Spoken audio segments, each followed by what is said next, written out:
پوری پاکستانی قوم کو یہ بات بتانا چاہتا ہوں، کیا پاکستان میں کیا اہل سنت کے پاس کوئی باصلاحیت قیادت نہیں تھی؟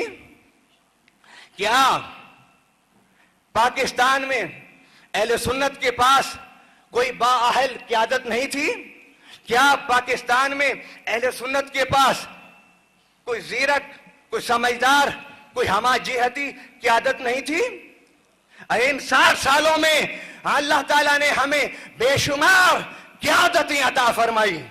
ان قیادتوں میں قائد اہل سنت مولانا شاہ احمد نورانی رحمت اللہ علیہ، ان قائدین میں مجاہد ملت حضرت مولانا عبدالستار خان نیازی رحمت اللہ علیہ، اور ان قائدین میں آج ہمارے پاس ایک ہی شخصیت رہ گئی ہے جو صاحب علم بھی ہے، صاحب فکر بھی ہے، صاحب تدبر بھی ہے، صاحب اجتہاد بھی ہے، صاحب بصیرت بھی ہے، اور ہمہ گیری اور ہمہ جہتی صاف کا مالک ہے، اور وہ شخصیت ہے. اس میں یہ کوئی مبالغے کی بات نہیں ہے، اس میں کوئی تصنع نہیں ہے، اس میں کسی حقیقت کے خلاف بات نہیں ہے.